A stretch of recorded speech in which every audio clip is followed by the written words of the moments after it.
Welcome to the AFR Saints channel, where we provide you daily content on your favorite team, the New Orleans Saints. Do us a favor and hit that subscribe button. Be sure to leave your comments below and smash that like button. Who dat? I was watching Get Up earlier today, and Dan Graziano was on, and they were talking about the NFL draft. And one of the big risers in the draft is Jayden Daniels. You're starting to see him prominently mentioned in every mock draft, really among the top three picks.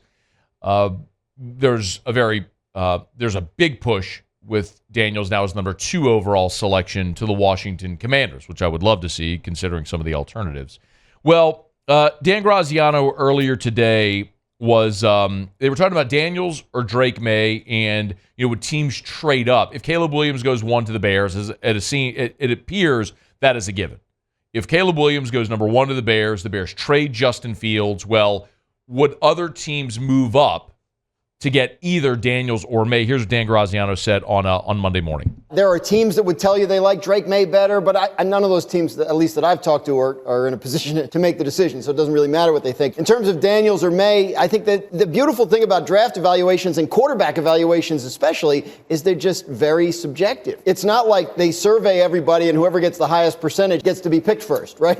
If the team picking at 2 likes Daniels better than May, then they're going to take him. And I think I've heard from several teams that Daniels is exciting enough to talk about, do we trade up into that top 2 or 3 in an effort to get him? So there are teams like that. And Mike T's point is absolutely fair about, do you think he can hold up? But in the meantime, right, you have something very exciting and possibly special. Not that there's anything against Drake May, but Daniels is somebody that has people excited. You're starting to hear that. Jayden Daniels is someone that has people excited. And really, I think what it comes down to is, Mel Kiper has Daniels, going number 2 right now to Washington. You're starting to see that more and more behind Caleb Williams. What it comes down to is, what style of quarterback does a team that's selecting want? Do you want the big, strong arm, big-bodied pocket passer like Drake May?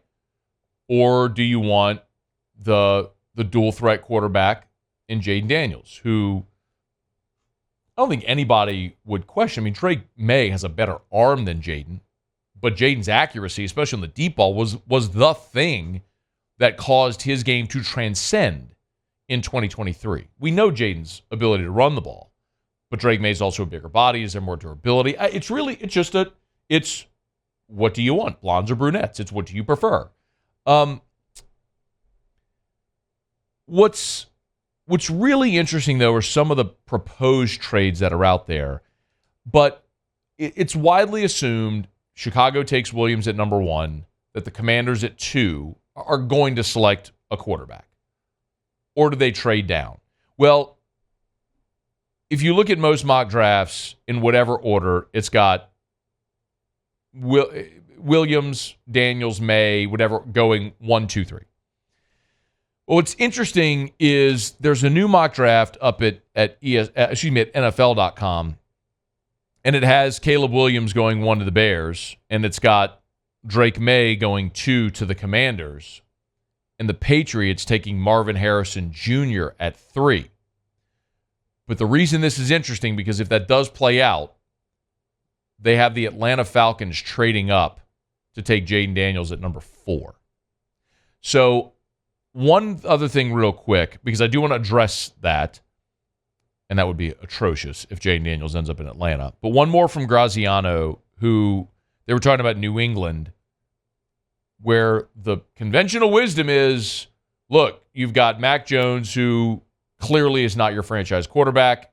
You've got Bailey Zappi hanging around. Why wouldn't the Patriots, with a new coach and Gerard Mayo, take their franchise quarterback at 3? And clearly not doing that there, but apparently there's ideas that New England might move out of that number 3 pick. Here is Graziano and Get Up. I'm curious to see what happens with that 3 spot, because I do expect the Bears to take Caleb Williams, and I do expect Washington to draft a quarterback at 2. But I'm curious to see if the Patriots, there's a lot of chatter about what they might do. Would they trade down? They need a lot of help elsewhere on the roster. Could they get a great deal for that number 3 pick and go with some other solution at quarterback for this year? So there are some teams that would be interested in moving into that spot if it were for sale. So I guess it's how far away do you feel you are as a franchise is kind of the question. If you're New England and you can get a haul of assets for that number 3 pick, do you move down if you're not convinced May or Daniels is your guy at 3, whoever's there, right? So that's a possibility. Boy, I would be surprised if New England didn't take a quarterback. But what's so interesting as we continue to look at this draft process is, if Daniels is there at 3, like let's say Washington goes with Drake May, goes Caleb Williams 1, Drake May 2. If Daniels is there at 3 and New England doesn't want to take a quarterback, so they're looking for a deal to move down, well, who would move up into that spot? Well, if you just look at who the potential teams are, the Cardinals have the 4th pick. Well, the Cardinals have already paid Kyler Murray. So the Cardinals aren't going to obviously take a quarterback at 4. So do they use that pick or do they trade out? So in this mock draft that we're talking about, they've got the Cardinals moving down and Atlanta going up. But just look at the other possibilities. Like what teams conceivably could be willing, interested in moving up to potentially take quarterback. So Arizona is there at 4. So if Daniels gets past 3, Arizona's at 4. Arizona's not taking a quarterback. The Chargers are at 5. They got Justin Herbert. They're not taking a quarterback. So the Giants at 6, how committed are they to Daniel Jones, who's coming off an ACL? Don't know. The Titans are there at 7. And they've taken a quarterback in each of the last 2 drafts, and we'll see if Will Levis is the guy. But the Titans are at 7, then Atlanta at 8. And there's a lot of belief that Justin Fields, his landing spot could be Atlanta. He's a Georgia guy. Could he go back to Atlanta if the Bears trade him to the Falcons? Could Fields be the guy there? After that, you start to look and go, where's the next spot for a quarterback? The Jets at 10, well, they've got Aaron Rodgers. The Vikings at 11, maybe we'll see what happens with Kirk Cousins, who's a free agent. 12, Denver is probably a spot where Sean Payton's looking quarterback. 13, Raiders, yes, obviously Jimmy Garoppolo's time there is done. New Orleans at 14, not likely taking a quarterback. The Colts took their quarterback last year. Seattle, although they have Geno Smith, could be. Jacksonville at 17, no. They've got, obviously, Trevor Lawrence. Burrow and the Bengals at 18. The Rams, are they rolling with Stafford? Did they look for the future? Are the Steelers content with Kenny Pickett and Rudolph or some combination there? And did they look for... I guess my point is you're getting a little further down the draft board before you find a team that is quarterback needy. So if you find if the quarterback needy team looks at the top 4 and sees Jayden Daniels potentially get past 3 at New England, do you say, I'm not going to wait because there's another team that sees value in this guy and could go get him? So that's where you start to look at Atlanta and you say, man, Atlanta could be the team that goes up. However, I think this is worth noting. As we started, we talked about what kind of quarterback stylistically does Atlanta want? Now, Zach Robinson is the new OC there. Remember, Raheem Morris is the new head coach, and he brought Zach Robinson with him from L.A. So if you don't remember who Zach Robinson is, Zach Robinson played college quarterback for Oklahoma State. You probably remember him as I say that. Was a really good player collegiately, had a short professional career, got into coaching with the Rams in 2019. That was his first coaching job, was in L.A. with the Rams in 2019. So he spent 5 seasons in various roles in L.A.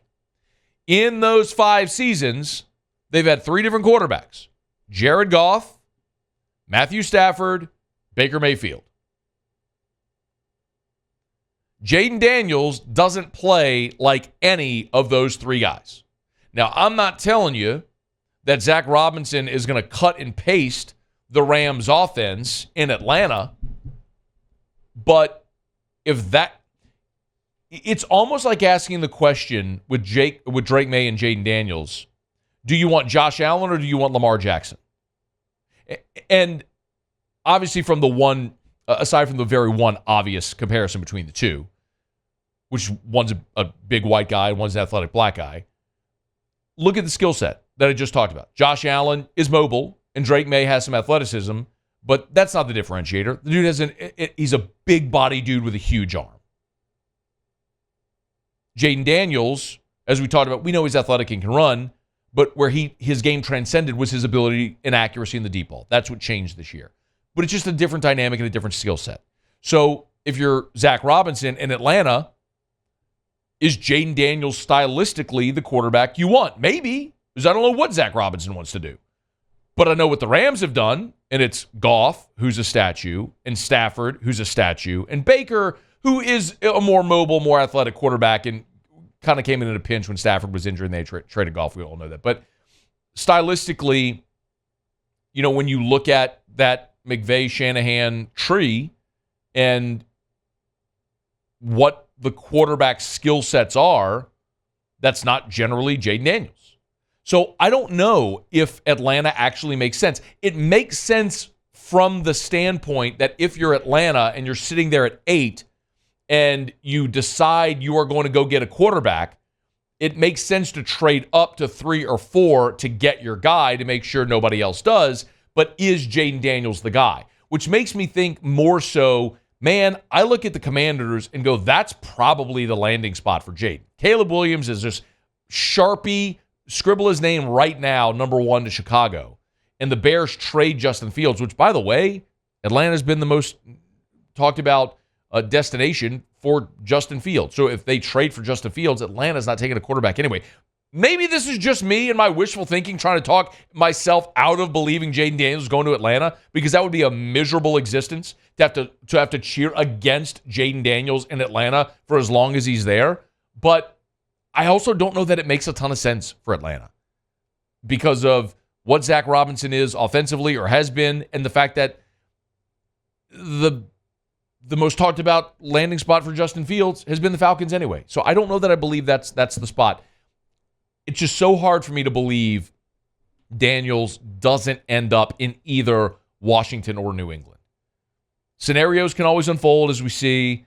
The draft always plays out. But what I will be most interested in watching as we start to make our way through the rest of this draft process, how many mock drafts start to have trades with either Washington or New England going down. That's gonna be your telltale, because what we don't know is if these are just teams planting stories about whether New England wants to stay at 3 or move down, or Atlanta's moving up for a quarterback. Or those just plants, which they might be. Is it just smoke and mirrors around the draft time, which happens every year, or is that actually good info? And if more and more and more mock drafts continue to show you that, it tells you people are talking about that. But is it valid, or is it just smoke and mirrors to get people to look in a different direction? And we won't know that until draft night, unless if a trade gets done before draft night. But in any event, you're starting to see more talk about this, the possibility of teams trading up to get Jayden Daniels. Let's hope it's not Atlanta. Hey, thanks so much for watching. Please leave your comments. I love to interact, and be sure to hit the red subscribe button below.